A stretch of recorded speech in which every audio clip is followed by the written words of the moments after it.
अरावली पहाड़ियों को लेकर देश भर में बवाल मचा हुआ है। सियासी अखाड़े भी अब सामने आ चुके हैं। केंद्र सरकार ने साफ कर दिया है कि अरावली क्षेत्र में किसी भी तरह की ढील नहीं दी गई है और ना ही दी जाएगी। केंद्रीय पर्यावरण मंत्री ने एनसीआर में माइनिंग की इजाजत से जुड़े दावों को सिरे से खारिज करते हुए इन्हें भ्रामक करार दिया।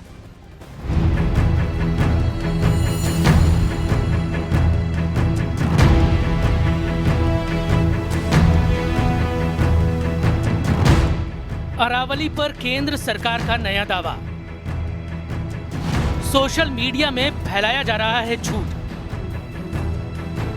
अरावली पहाड़ियों को लेकर देश भर में मचा बवाल अब सियासी और प्रशासनिक बयानबाजी के केंद्र में आ गया है। अरावली को लेकर फैल रही चर्चाओं और भ्रामक खबरों पर केंद्र सरकार ने साफ शब्दों में स्थिति स्पष्ट कर दी है। उन्होंने कहा कि अरावली क्षेत्र में किसी भी तरह की कोई छूट नहीं दी गई है और न ही भविष्य में दी जाएगी। YouTube चैनल ने और कुछ लोगों ने एक कंफ्यूजन खड़ा कर दिया कि 100 मीटर का अर्थ होगा टॉप के 100 मीटर। ऐसा नहीं है। उसका जो बेस स्ट्रक्चर है, जो पर्वत का बेस स्ट्रक्चर है, अगर वो जमीन के अंदर भी 20 मीटर है, वहां से लेके 100 मीटर तक प्रोटेक्शन है। हम ग्रीन अरावली के लिए प्रतिबद्ध हैं। ये एक झूठ फैलाया जा रहा है। और सबसे बड़ी बात है कि ये जो रिपोर्ट है, ये 2006 से राजस्थान में ऑलरेडी लागू है। इसमें कुछ भी एडिशन नहीं किया गया। दिल्ली में प्रेस कॉन्फ्रेंस के दौरान उन्होंने दो टूक कहा कि एनसीआर इलाके में माइनिंग की बिल्कुल भी इजाजत नहीं है। उन्होंने बताया कि अरावली के कुल 1.44 लाख वर्ग किलोमीटर क्षेत्र में केवल 0.19% हिस्से में ही सैद्धांतिक रूप से खनन हो सकता है, वो भी तब जब संबंधित क्षेत्र की पहचान और पर्यावरणीय योजना तैयार हो। सरकार ने ये भी साफ किया कि अरावली क्षेत्र पहले से संरक्षित है, जिसमें 6 से 7% आवासीय क्षेत्र और करीब 2% जल क्षेत्र शामिल है।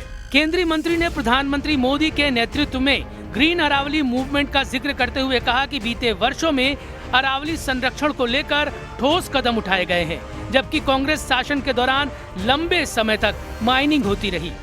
राजस्थान में अरावली पर आर पार। इधर अरावली संरक्षण को लेकर राजस्थान की राजनीति भी गर्मा गई है। पूर्व मुख्यमंत्री अशोक गहलोत के आरोपों पर पलटवार करते हुए मुख्यमंत्री भजन लाल शर्मा ने कांग्रेस को ही कटघरे में खड़ा कर दिया। सेव अरावली डीपी बदलने से काम नहीं चलता है। काम चलता है दृढ़ इच्छा शक्ति से, काम चलता है काम करने से। इस तरह से मत बरगलाइए। हमारे राजस्थान के भाई बहनों को हम आपसे कहना चाहते हैं, हम किसी भी तरह से अरावली के साथ छेड़छाड़ नहीं होने देंगे, किसी तरह का खनन नहीं होने देंगे।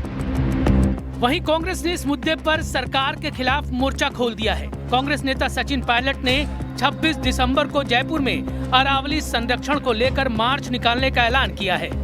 सरकार पूरी तरह एक्सपोज हो गई है और जो जिस दिशा की तरफ वो बढ़ रहे हैं, उससे स्पष्ट हो गया कि वो अरावली जो हमारी पर्वत श्रृंखला है, उसके प्रति उनकी कोई जिम्मेदारी नहीं है। आने वाली पीढ़ियों के लिए हम लोग उसको अगर नष्ट कर देंगे तो जवाबदेही किसकी होगी? आज चारों राज्यों में, गुजरात हो, राजस्थान हो, हरियाणा, दिल्ली, हर जगह भाजपा की सरकार है, केंद्र में भाजपा की सरकार है। और अगर सरकार कोर्ट में जाके उन बातों पर एग्री कर रही है, जिसका परिणाम अरावली के संपूर्ण खत्म होने की तरफ बढ़ता है, उसका हम विरोध करते हैं। हम लोग 26 तारीख को जयपुर के अंदर हम लोग मार्च निकालेंगे। अरावली पर कांग्रेस आर पार की लड़ाई का मन बना चुकी है।